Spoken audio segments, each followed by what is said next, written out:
It's time for all your binge-worthy pop culture news. Welcome to Up and Adam. Hey everyone, welcome back. And today we have a treat for you. This is an interview I've been so excited about. This person, Maci Bookout from MTV, she was so sweet to me in college. 11 years ago, she gave me my first real interview that landed me my internship. It's so wild. I was just catching up with her and I said, "What happened?" She said, "We blinked." And I'm like, somebody put that on some merch. But before we jump into the interview, make sure you go ahead, smash that like button, show some love, and let's welcome Maci Bookout. Hi. Hi. How are you? I'm good. I've been busy, but good. It's been forever. It has been forever. And, it's wild kind of catching up. And I remember, this isn't about me, this is about you, but I just remember going back and our little blood assurance commercial thing and like whatever we were doing in those mass communication classes. Like, oh my gosh. We had a blast. It was fun, but that was a fun class. We had so many cool projects. And I look back, I'm like, man, we were so like amateurs. Like we were amateur houring the whole time. Yeah. I remember when I think we had a project that we were supposed to go to and cover something. And I think we went to a restaurant to a bar at one time. Yeah. We went to a restaurant bar thing. We did the blood assurance promo video. Then we had to do that like music video thing. And then high school. Do you remember the high school? Yes. God, we did all kinds of stuff.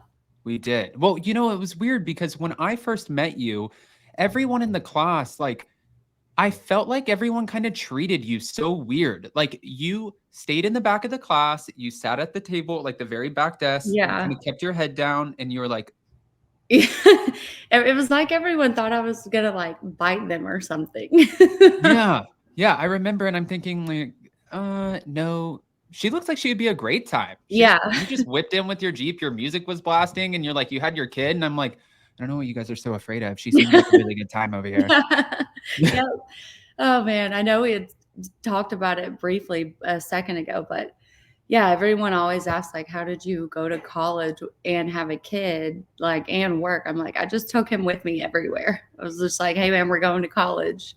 I remember every day he wanted a Powerade and Lifesavers. And I would get him that and I'd be like, sit right here with your little monster trucks and like, don't say a word because I cannot get asked to leave this class.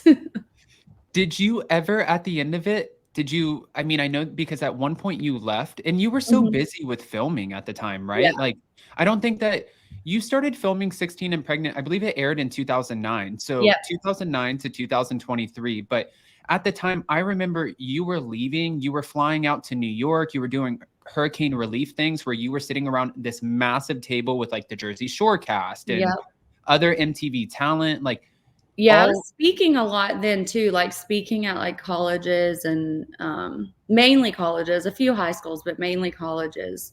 So I was like, I would literally take red-eye flights to like make it back to school for like exam days and stuff. It was nuts. Those few years were insane. So we're happy that those are behind us. Yeah. It was a good time, but it was exhausting. Since I last saw you, which has been forever ago, you now have more babies. You are a married woman. Yeah. You are still on TV, which this has to be is that not weird to you, the longevity of this? Definitely. I mean, even when I started filming 16 and Pregnant in 2008, and it was like the pilot episode. I mean, that was meant to just be like a one-off docuseries and like that's it. So the fact that Teen Mom even started after that is crazy. And then the fact that like Bentley just started high school. He's about to get his learner's permit. So yeah, I never thought it would still be going on.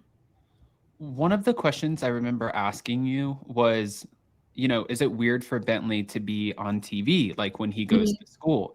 And I remember this answer because back then you said to me, it's really hard for you to watch reality TV because you know how they film it. Mm-hmm. So it's like, it makes like, you can see, oh, okay. I'm I like, see what that's you're an doing. ADR. Yeah. That they put what this person said in a different spot. Like, yeah, it's I still watch some of it. I love the Housewives. Some of the Housewives, like cities, I guess you could say. And I love Vanderpump. So there's some reality I watch, but I can point all the editing out easily. Which is wild. And even back then, I said to you, or well, I asked you, I'm like, how is it for Bentley, like being around his friends and stuff? And you're like, for him, he thought it was so strange because he thought everybody had camera crews in their house. Yes. Yeah, I mean, they were literally I was filming before I gave birth to him, so he's never really known a life, like, without cameras, and when he was little, he just thought everyone had a camera crew around, and, like, a camera crew followed them everywhere they went.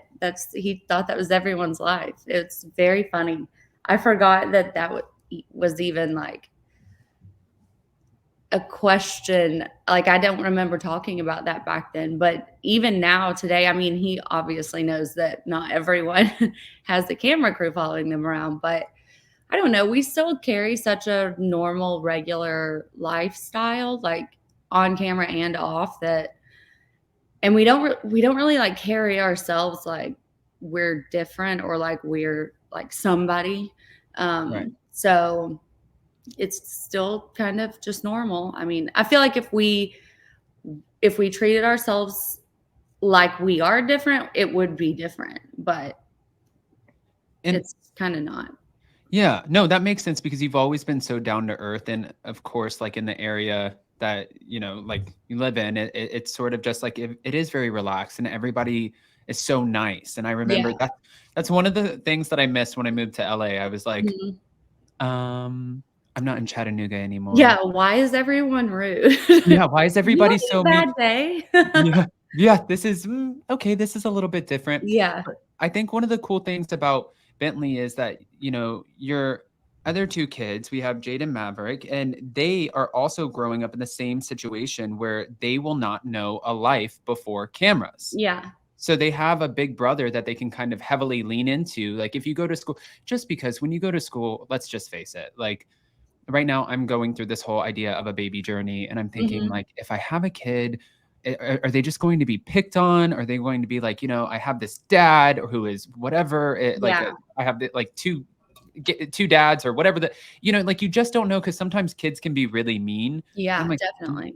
want to subject your kid to that? And that was one of the big questions that I had. And you sort of already answered it because you carry your life so normally. Mhm. But like for Bentley going into high school, are there kids who are like, "Oh, here we go. It's like we have the celebrity in the Yeah. house." No, I mean, not really. I think he's really sweet. Like, he's just a really nice kid, so I think it's kinda hard for people to even try to be mean to him. But at the same time, he's a very competent kid, so and he knows how to handle it if that happens. But yeah, we haven't really ran into that. My biggest concern, honestly, with his friends and the people around him, it's not so much of like the meanness or the bullying. It's more like, God, I feel bad like talking about like high schoolers like this, but like girls that might be thirsty. No, I mean, but that's fair. That's Like, that to me, that's just like, remember, like, keep your radar on for intentions of people. But we haven't really run into that either. I will say it's funny because if it is something that happens, it's always the girls because they're the ones that like their moms watch a show or they watch the show. Because the guys, like, they could care less. yeah, yeah. But it's always the girls. And he's like, oh my God. After the show airs, like the next day at school, he's like, all the girls are going to be asking me about the episode last night. That's so funny. And it's just like it's again wild that he's 14 now and when you started the show you were 16, right? So Yes. Yeah. and you It's said crazy. learner's permit and all of this and like then Yeah, it's scary. 4 years from now, you're going to have a full-blown little adult who's going to be like, Mom, this is the career that I want. Yes. This is Yeah. where I'm going. And I'm gonna be like, "Oh, I hope I did a good job. I Wow. hope you're ready for the world." I hope you're ready. No, also, I asked a few people just kind of like if they had any questions for you. And I think that you've done such an amazing job of documenting your journey with your family and your life on MTV and just always staying so grounded because we've seen, and I don't want to bash anybody, but on all of the shows that you've been on, you've sort of been a part of an ensemble cast, right? Yeah. So everybody is not going to handle everything as well as you. And sometimes, vice versa. Maybe you might handle something differently than them. But Right. everyone has the same general consensus that you, throughout this entire journey, you've been so grounded and just, Mhm. like you said, normal. But also, you do share struggles and things that Yeah. people can relate to. And that would be your co parenting situation. Yeah. Which is it's such a roller coaster because I feel like for the longest time, like, we didn't even really co-parent. Like, either we had no communication or the communication that I did have, like, I feel like I've always co-parented more with Ryan's parents rather than him. And just recently, I would say with probably the last year, Ryan and I had tried to really kind of like, okay, let's move forward and like figure out how we can start to co-parent. And then honestly, crap hit the fan because he struggles with addiction and he had a relapse and he actually overdosed in the spring. Like, there's just all kinds of craziness that comes with addiction, that kind of, it was like a domino effect. It was just like bang, bang, bang. So the past year, I mean, it's been very interesting, very tough. But right now he completed a rehab and right now he's in a halfway house, which to me is, I feel like things are moving in a solid direction. Cause he's completed rehab in the past, but he's never done the aftercare and like the halfway house and then maybe a sober living house. He's never done the aftercare. So I'm proud of him for like maintaining the work that he needs to do on himself because he's never done that before. So Do you ever think about it in your head? You know how like sometimes, and I'm not comparing Ryan to like a child actor like Macaulay Culkin or anything like mhm. that, but like when you get that sort of attention at such a young age, do you think that any of that could have contributed to the spiraling a little bit? um, I think it was a factor. There are many factors to it. But I think in the beginning, it very well, I think, was one of the main factors. But I think too, like once you're in active addiction, um, the factors don't really matter anymore until you're ready to like get help and work through those factors. So yes, definitely a factor, but once you're in active addiction, I mean, the only factor is addiction. So Right. So another question that I had is, for a while, fans saw where it seemed like you kind of wanted to protect your son and mhm. not necessarily have him around certain things. And Yeah. then now you really encourage the relationship. But Mhm. during even maybe one of Ryan's most difficult times, even though, like you said, he's doing the work and he's doing the after work, and really, Yeah. hopefully, the progression just keeps going, right? Yeah. But Um, why is that? yeah, for a while, honestly, it just wasn't safe for Bentley. And I couldn't confidently put Bentley in a situation where I wasn't sure of his safety. And also, Bentley didn't really want to be around him. And honestly, mainly because he was using constantly. So, and Bentley was just getting older, and it was to a point where like he knew that he was using. So it just put him in a very uncomfortable position. And then how we kind of turned the corner. So Bentley's been in therapy for 3 years this month, actually. Wow. And he's I mean, not that he's on the show constantly, but he's a big advocate for therapy, and which is, to me, I'm really proud of him and shocked, because I'm like, he doesn't have to share any of that if he doesn't want to. Like, we don't have to talk about that. And he's so big on like, but him being like a white male from the South, like, there's such a stigma around therapy. So for him to be like, no, like, some kids, like all kids, everybody needs therapy. I don't want people to like, I wouldn't want my friend to be like struggling or need help working through something and be like, I'm not going to therapy because I'm a boy and boys don't go to therapy, type of thing. Right.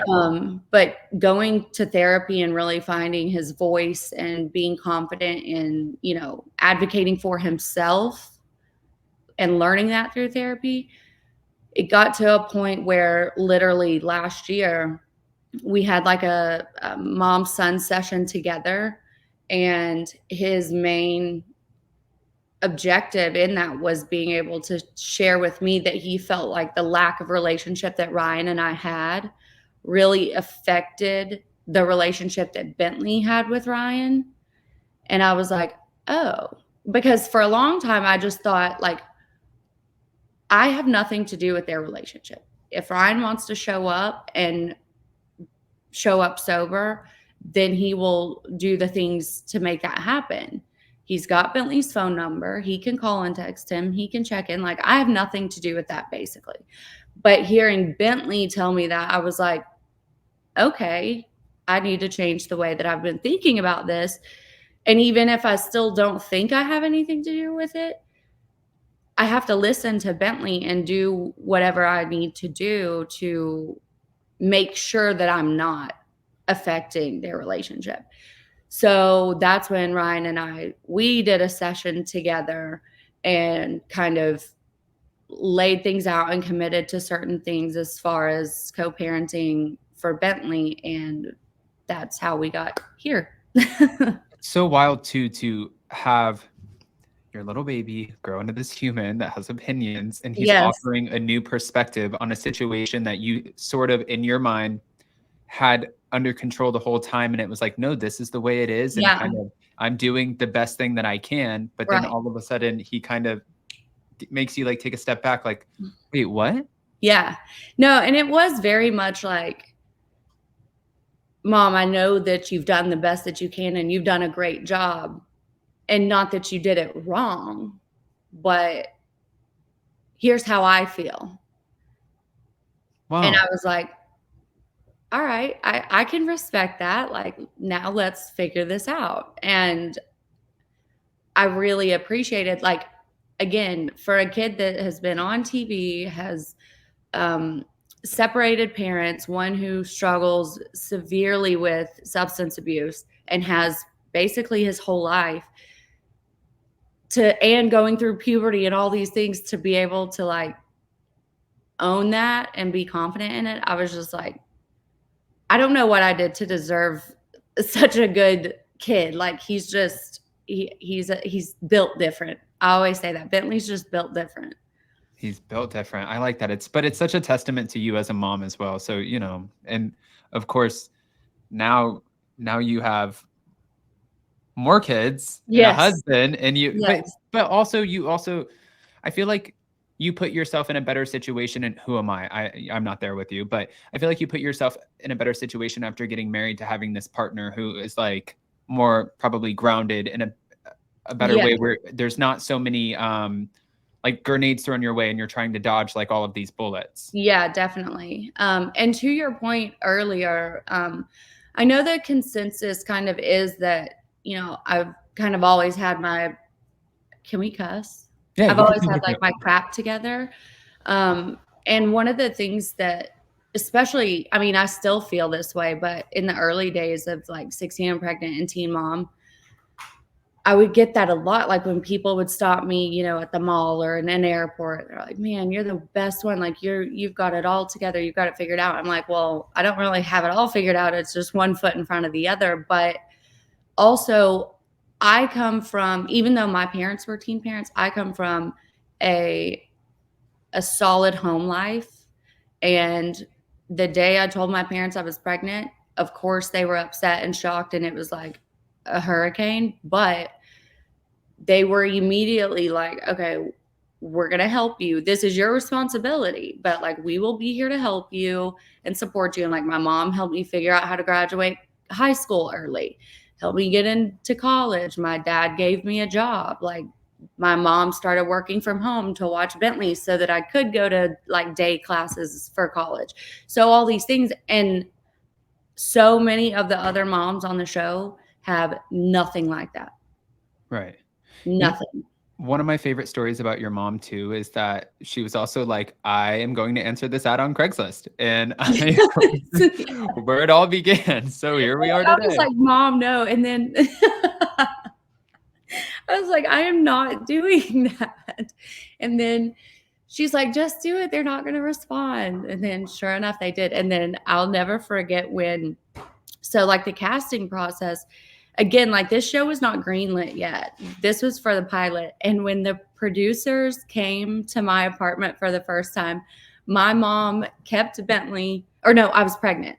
My mom sent my dad with me to my apartment because she's like, okay, I know this is legit. Like, I know it's real, but just in case it's not, like, your dad's going to go with you because I don't want them to be there to like kidnap you to take your baby. And I'm like, Mom, this is why I said we should not do this. Like, what do you mean? She's like, but we know it's real now, which we did know that it was legit.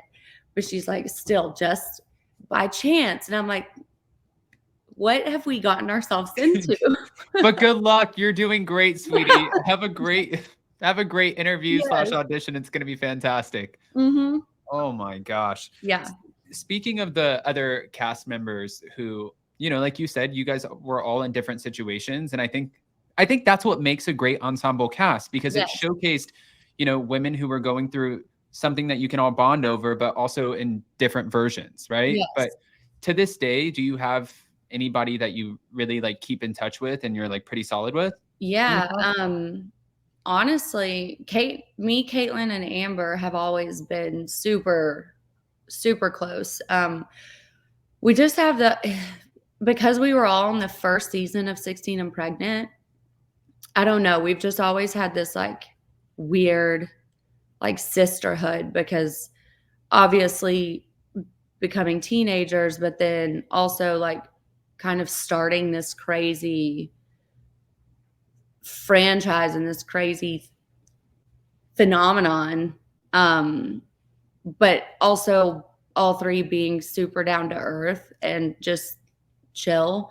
But yeah, still super close with them. And then Cheyenne and Jade and Bree, Leah. But yeah, Jade and Cheyenne I'm still really close with, and Leah and Bree too. But I would say Cheyenne, Amber, and Caitlin for sure are like consistently communicating, and then, you know, check-ins or like we have group texts and stuff with majority of us. So yeah. Well, and obviously now kind of, I feel like being around other reality TV talent at this point and knowing the pay is good, like obviously that's a great reason to stay on the show, but is that the reason you stay? Is that what keeps you on the show, or is it the sisterhood of it, or there are multiple components? I think there are multiple. So for a very long time, I felt almost like, not that it was my responsibility or that it was my job, but I felt very compelled to show what it looks like. And mainly because there were so many, it was such a common thing for people to become pregnant as teenagers.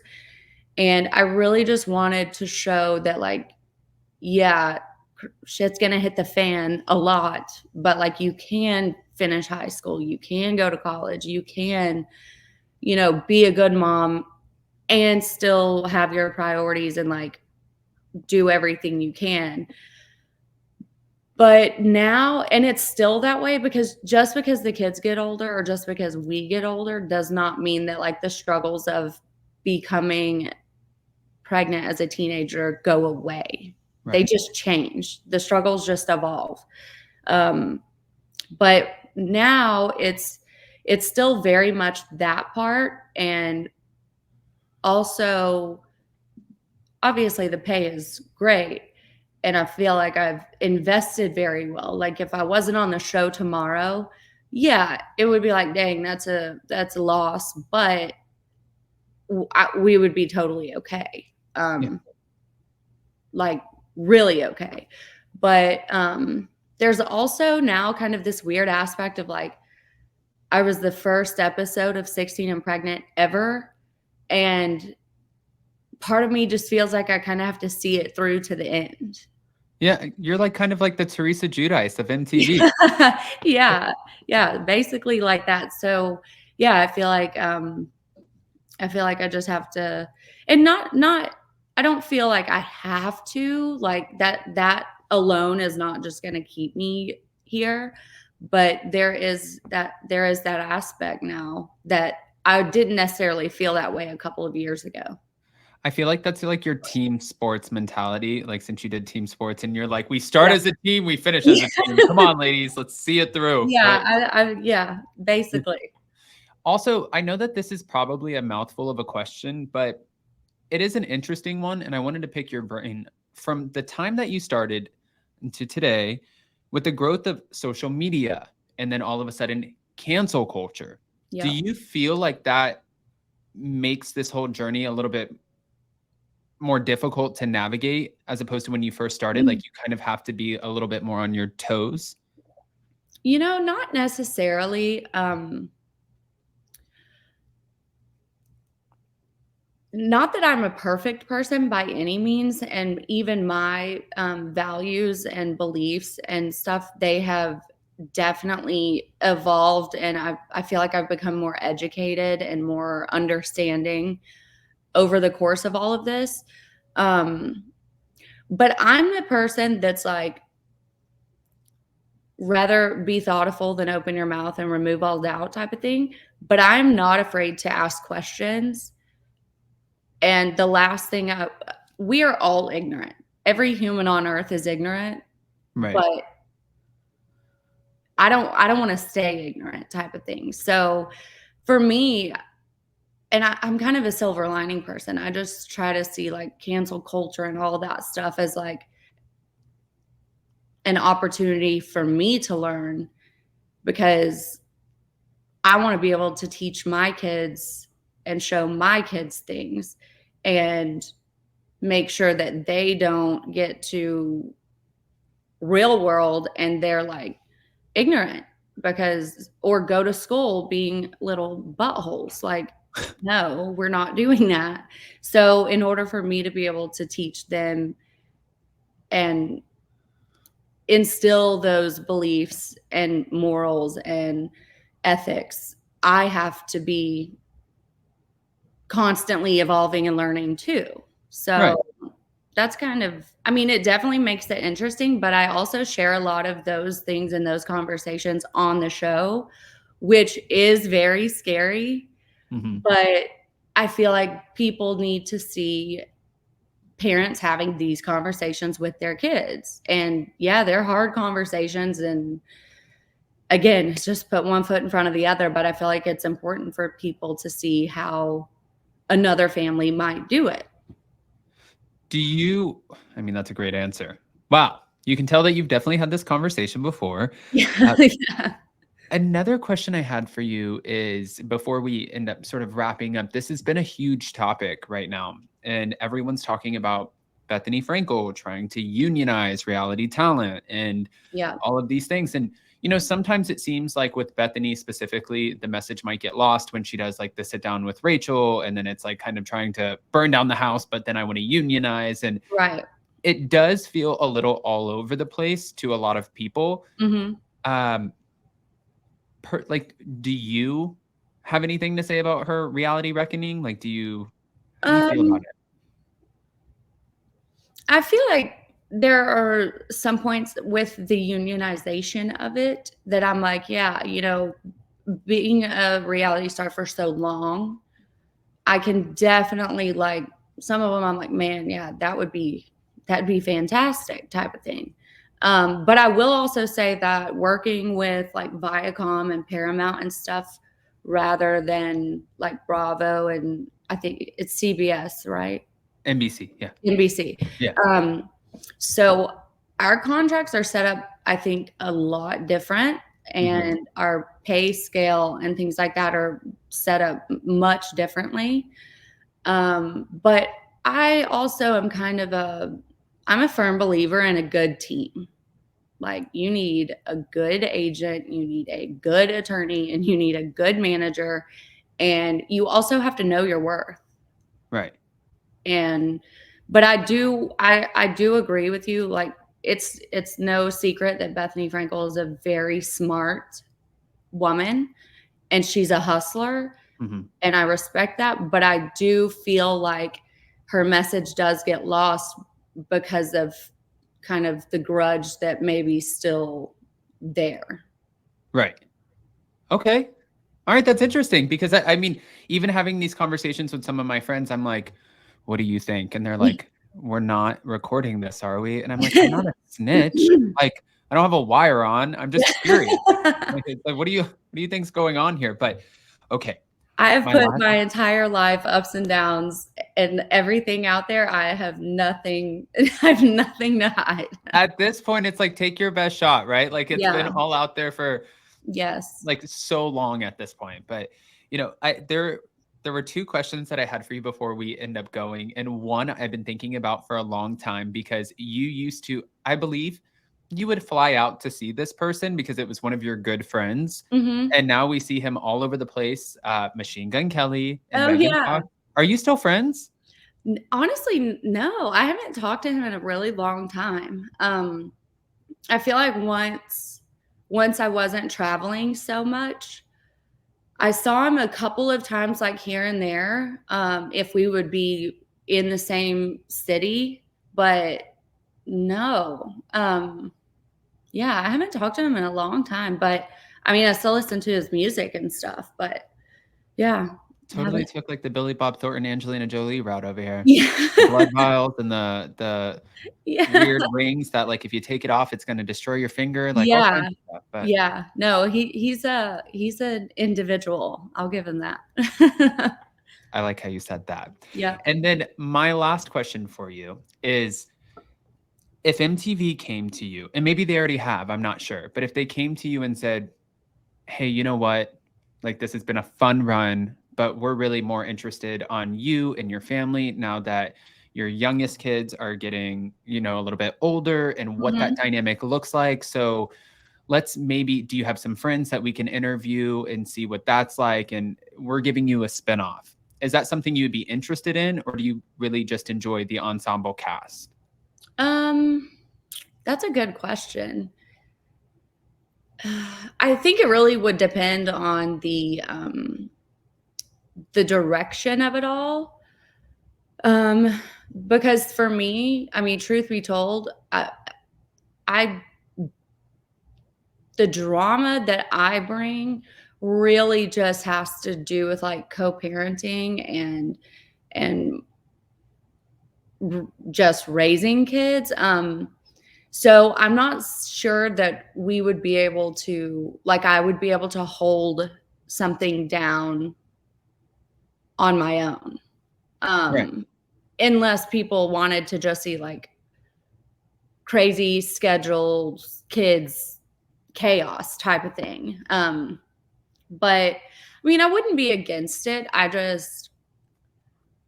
know sometimes when there's not a lot there, I mean, producers have a job, so it's one of those, I like being able to share what I'm going through and not feel like at the end of the day that the cameras and the production of it have literally started a fire and then bailed. But I still have to live with the fire, you Right. know? So I don't know. I mean, it would be worth a conversation, but That's so smart too that you say, like, it's a lot of people would be like, of course I could hold my own show. And even somebody, I don't know if you're familiar with her, but Portia Williams from the Real Housewives of yeah, Atlanta, she's a big personality yeah, and her show flopped yep, because she's such a great ensemble cast member and adds yes. so much to that. But when it comes to holding your own, Yeah, yeah, it's very difficult to do, um, and I also, like, especially here, it's no one's, like, dying to be on the show.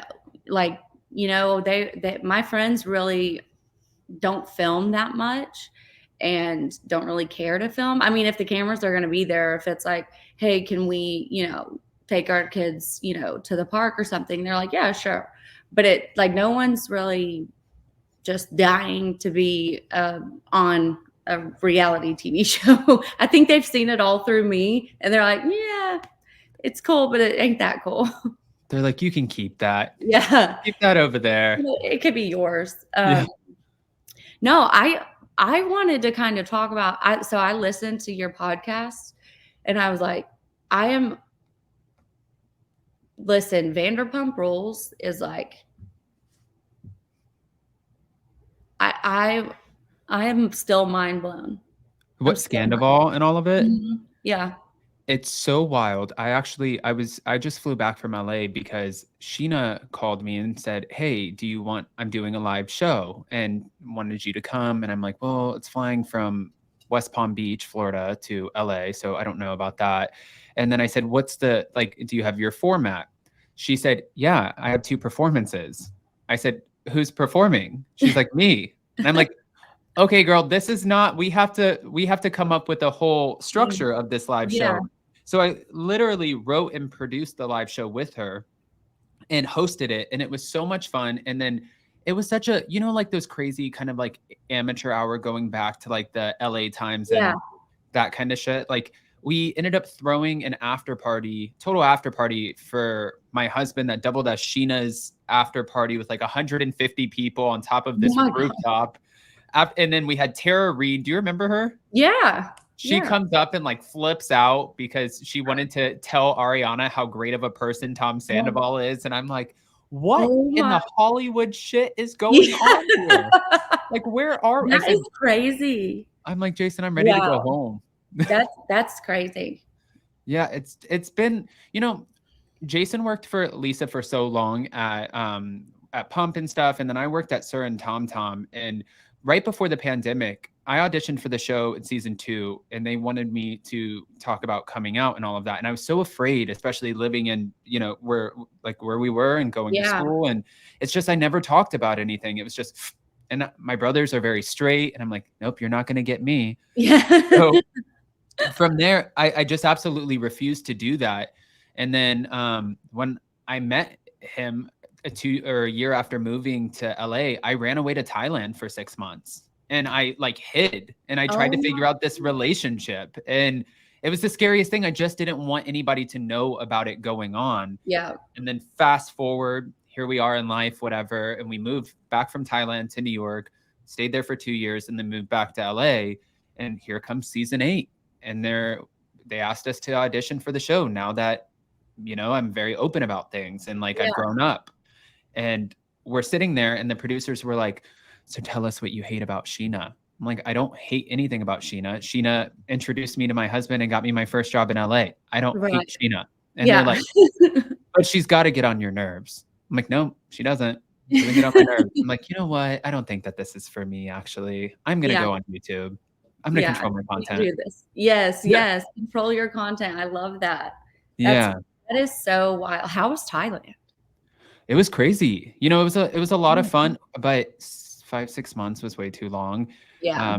I think maybe 3 weeks. And now that was my first real time out of the country. So Mhm. I haven't been out of the country since. Oh my And gosh. Jason's like, we need to go somewhere. He traveled with Cirque for 13 years. So he lived in Japan and all of these different places. And finally, he asked me for Christmas this year. He's like, can we take a mom's trip and take like our moms to London? And I was Oh like, my okay. god, you should do that. I went to London with my mom, when I was very pregnant with my youngest, very pregnant. But it was it was a blast. That is one of the greatest trips ever. And it was just me and my mom. It was fantastic. See, I think that would be so much fun. And especially around Christmas time, you know, it's the one thing that I miss about New York for Christmas time is it's like magical, you know? Yes. Whereas like down here in Florida, you're like, it's still hot as hell. It's not really Christmas. This is So just do you live in Florida? Yeah. So right now I currently in California. No, I moved after the pandemic and I'm in Florida Okay. now. But my house just went on the market 2 weeks ago. We just bought a place in Hilton Head down in South Carolina. And I love Hilton Head. Really? Mm-hmm. So it was kind of on a weekend whim thing. And we found this like great place that operates as a business, as a fully functioning rental. So I don't really want to mess up the rental. And now I put my house on the market. I'm getting ready to go to BravoCon in November and doing all of these other little random things. And I'm like, I think, Jason, let's go look at Charleston. Let's go on an adventure. We're not trees. We don't have roots. Yep. That's awesome. I was going to ask you something else about, I think it was Housewives. Oh, how do you feel about the Housewives of Atlanta and the Candy and Drew thing? And then I guess from the reunion, Sheree and Candy, like, why do they want to rip each other's heads off all the time? Because they're franchise. I don't know. Right now, they're trying to decide because this season was so not good. And Atlanta used to be like the front runner. I had a conversation at one point with Cynthia Bailey, and I was talking to her, and it was when I was working for Lisa Vanderpump, and she said, you know, Beverly Hills it's great, it's cute and all, but Atlanta, we have the highest ratings on Bravo. Yeah. Well, that has changed so much. Like they do not have the highest ratings, and I think taking Portia Williams out of the game, Nene Leakes, of course, in the lawsuit against Bravo, she's never coming back. I think that so many key figures left, and then you brought in more people who went from like people sort of trying to authentically be themselves to trying to pre-produce their own storylines. Yeah. And after the pandemic, I feel like fans got really smart watching these shows, and they could tell, almost like how you said watching these shows, it's okay, I see what we're doing here. It's like the fans started to see, and they didn't even have to live through the experience of being on reality TV. They can just be like, okay, this is a reach, and I don't want to watch this. This feels fake. And now there's like this fine line with reality TV and like Housewives or Vanderpump Rules or whatever the case is, where they want toxic, but they want cotton candy toxic. So it's like, you know, like, did she not invite you to a party? Okay, that's the kind of drama we want to watch. But if you out her husband for being a cheating asshole, that's messed up. Yeah, then you're wrong. Yeah. Yeah, you know what I mean? So it's just in this weird world right now, reality TV. And one of my favorite questions for my friends all the time, whoever is currently still on a show, I'm like, what does this life look like for you when the cameras are down? Like, what are we doing? Because, you know, Stassi Schroeder, I watched her and she was canceled, right? But she was able to come out of cancellation and then have a New York Times bestseller, sell out an entire tour. She was offered to be a part of the new Vanderpump Rules, The Valley spinoff. And she said, no, it doesn't make sense for my life right now. And, you know, but she focused on businesses. Lala Kent, also a hustler. And then I see other ones and they're like, well, you know, like, hopefully I just get like, you know, endorsements and stuff like that, social media. And I'm like, no, you're not going to be on a show. Yep. It's not, especially I think for the Bravo shows, like you could be gone. You could be cut so fast. It's like, you cannot count on another season with you being a part of it. Like there might be another season, but if you're a part of it, who knows? But I will say, I think that's it's a little bit more comfortable on our show because even though it's an ensemble cast, like we don't necessarily live near each other and see each other all the time. And for the most part, like what you see on the show is everything that would actually have happened without the cameras there. So there's not so much of a what the fans may be following or seeing on like social media and stuff versus then what they see when the show is on or airs. It's like, wait, that doesn't make sense. Like this isn't adding up. Whereas for us, it's our real life. And then when we get together, it might be something cool or fun or special or a little bit of drama, but it's still like us really just talking about our actual lives. Yeah, where, I see too with some of the other people who are on the other shows. One, there's so much pressure to maintain your spot and you want to be salaried because if you're not and you're not entertaining enough, then they will day rate your ass and then you are fighting to be in every scene. And then from there, the contract that you're signing, you are tying yourself in for 7 years. So if they cut you for the next 7 years, you don't get to go to another network. And by then, nobody cares. They're not. They're like, wait, what? Why? We don't even remember. 7 years ago. Why are you coming back now?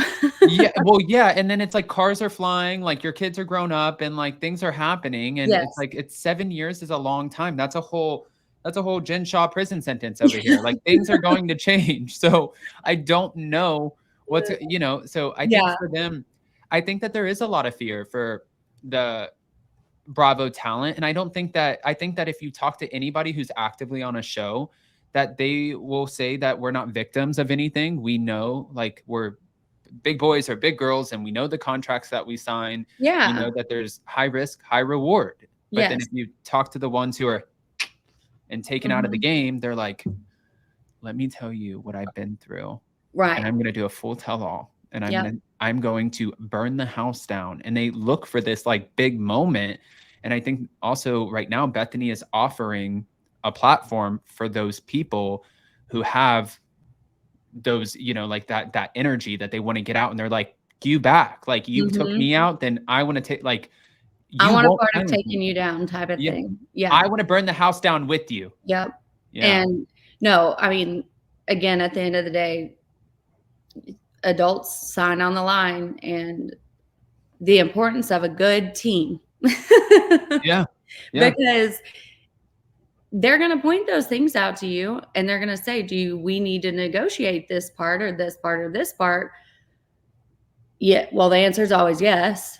And then it's like buying a house, it's like, I want you to redo the tile in the shower and, fix this electrical outlet or whatever. And I want $5,000 off the asking price. Yeah. And it's a negotiation. It's the same thing. So, and if I feel like grown people should not be signing things if they haven't read it all. And understand what it means. And if you're not comfortable with it, then don't sign it. Well, and there's so many people too that I think I feel like they get really excited and they jump ahead of themselves because you are offered fame and all of the, it was so wild going back to being like, again, just my trip of being there in LA. And before it so like passed over and like, oh, hey, whatever, blah, blah, blah. And then this time, like when I made the joke about wearing a wire, I probably had at least 3 or 4 producers come up to me. Hey, Adam, hey, Adam, hey, Adam. And they're like, is your phone? And I had one who tapped on my phone. My phone was sitting on the table because I was talking to Sheena and they tapped on my phone and they're like, you better not be recording anything. Like, oh my God. And I'm like, I don't leak anything. Yeah. Like I'm literally a vault. I understand. And I've been around this cast for now, it feels like it's been almost 10 years and I've been around everybody. I understand the importance of you guys are making a show and you put so much time and dedication into making the show. If something comes out, sure, I'll talk about it, but I'm not going to be like, be the one. Right. I'm up and Adam /Dumois and here you go. You know what I mean? Yes, no. And I think that's a good way to be, especially with like your craft, because you don't want to be on their bad side. No. Like that just makes your life harder. Like, no. For sure. I really love my good relationship with Bravo and NBC. And I've seen the other side, doing the Jen Shaw interview and seeing like, you know, that was an interview that was intended for Andy Cohen. That was not an interview that was intended for me. And, Mhm. you know, like you feel those things. Yeah, So definitely. Oh my gosh. Okay. Well, we need to do this again after these few seasons reunions are done. yeah, For definitely. Housewives. And then I'll shoot you my number after. And Okay. then if you're ever around like Hilton Head and stuff or Charleston or whatever, you ever want to take a trip, I'll Yeah. message you like details and stuff. But so fun, and there's so many other just great people. I'll give you the details. Okay.